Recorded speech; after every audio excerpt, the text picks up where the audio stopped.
El profeta dijo: así ha dicho Jehová, no subáis ni peleéis contra vuestros hermanos, vuélvase cada uno a su casa. Estudiemos juntos Segunda de Crónicas, capítulo 11.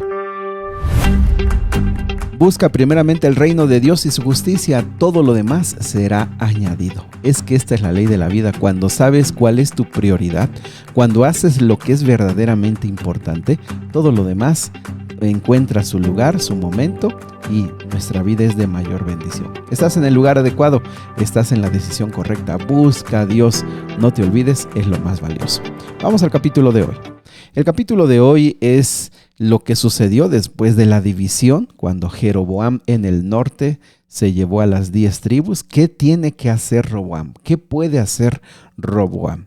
Amigos, tiene por lo menos dos caminos: buscar por la fuerza el recuperar esas 10 tribus, o detenerse, hacer un plan, pensar bien, analizar las cosas y, por supuesto, guiado, si él quisiera, con la ayuda de Dios, hacer un plan para reconciliar, para conciliar con sus hermanos del norte. ¿Y qué creen que hizo? Pues sí, dice el versículo número 1, que lo que le vino a la mano fue ir a la fuerza.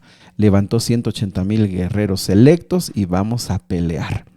Amigos, la naturaleza humana ha cambiado muy poco desde hace cientos de años, no ha cambiado mucho. También nosotros, ¿cuántas veces por una decisión impetuosa, por una decisión al calor de las emociones, pues hablamos, decimos y después nos damos cuenta que no fue lo mejor, que fue solamente nuestro ímpetu, ¿verdad? Nuestra emoción del momento, nuestro coraje, si quieres decirlo así. Y a veces cometemos un error tras otro, porque por la fuerza queremos arreglar las cosas, por la fuerza, por el impulso para pelear. Pero pues aquí vemos una vez tras vez que solamente con la humildad delante de Dios podemos tomar una decisión adecuada. Del versículo 2 al versículo número 4 aparece un hombre, un profeta, no se sabe mucho, sin embargo nos deja una lección profundamente espiritual. Él se levanta, aparece y les dice: esto dice el Señor. No peleen contra sus parientes, no peleen contra sus hermanos. Váyase cada uno a su casa, porque esto es del Señor, dice Jehová.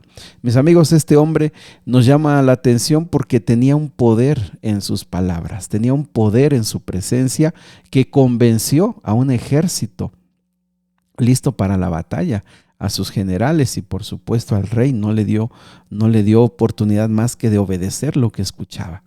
Si nosotros habláramos más la palabra de Dios, si nosotros pudiéramos ser más llenos nuestros actos y nuestras palabras de un mensaje de Dios, y no solo o más allá del fruto de nuestros pensamientos. ¿Cuántas veces nos enredamos en pensamientos que generamos y hacemos toda una montaña de pensamientos que no tienen nada que ver con la humildad del mensaje de Dios? Que el Señor nos ayude, porque este hombre nos deja claro que con el poder de Dios y la presencia de Dios se puede detener con un pequeño mensaje, se puede detener a un ejército completo. Muy bien, Roboam ya no tenía más que hacer, el ejército se regresa, él entiende que no va a poder recuperarlos por la fuerza y dice el versículo número 6 que tomó otra decisión: fortalecer varias ciudades para que estuvieran listas para el ataque. Versículo 5 al versículo número 12. Las ciudades que aquí se mencionan son ciudades que están hacia Egipto. Es decir, no fortaleció las ciudades que estaban más cerca de Israel.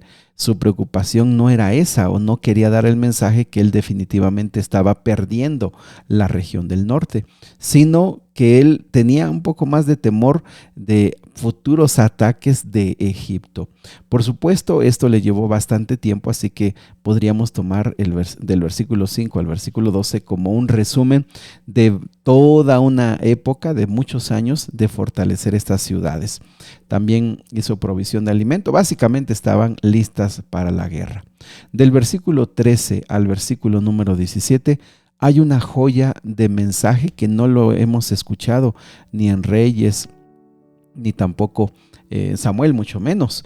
Es que cuando se dividieron, recordemos que Jeroboam en el norte rápidamente pensó: Si dejo que mi pueblo siga yendo hacia el sur a Jerusalén a adorar a Dios, pues algún momento van a decir a Jerusalén, al rey, pues regresamos contigo porque pues aquí está el templo.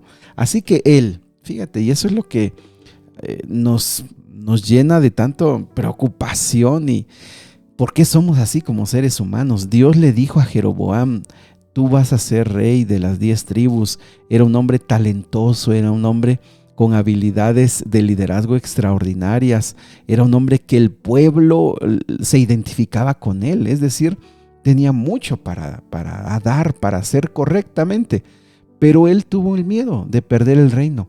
Así que él, como sabemos, él fue el modelo perfecto en el sentido de que hizo muy bien el mal, porque él estableció lugares de cultos paganos, levantó imágenes, levantó cultos para demonios, hizo santuarios paganos, becerros, hizo todo lo peor que se pudo haber hecho, él lo hizo. Y mis amigos, Jeroboam con esto, versículo 13 al 17, recibió la desaprobación de las personas espirituales, de las personas consagradas del territorio del norte. Así que hay una migración.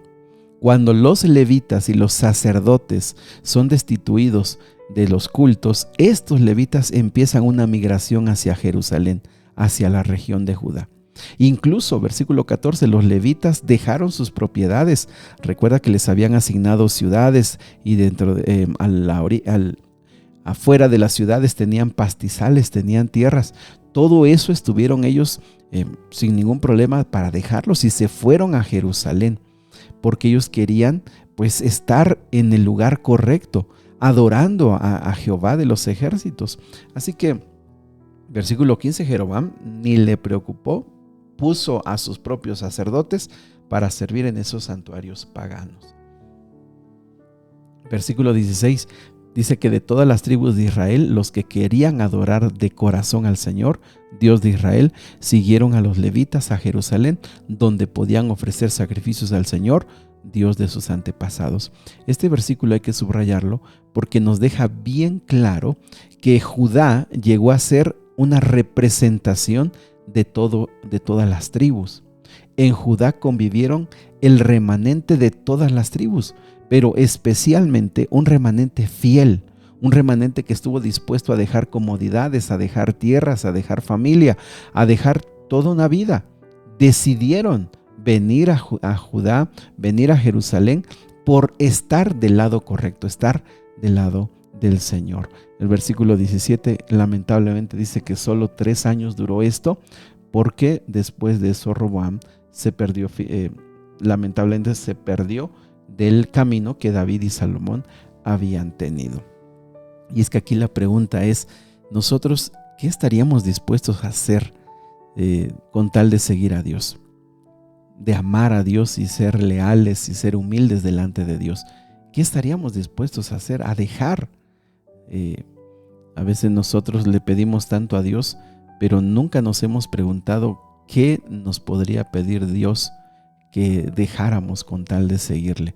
Esta gente dejó todo y se fue. También del versículo 18 al versículo número 23 nos recuerda el resumen de la vida de Roboam.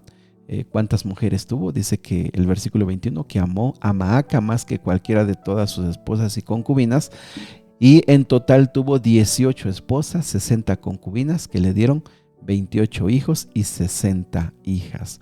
En la misma dirección de su padre, él contaminó, pervirtió y trajo más problemas al territorio por los múltiples casamientos y también con mujeres extranjeras que definitivamente empujaron el reino hacia las conductas perversas de los pueblos cananeos.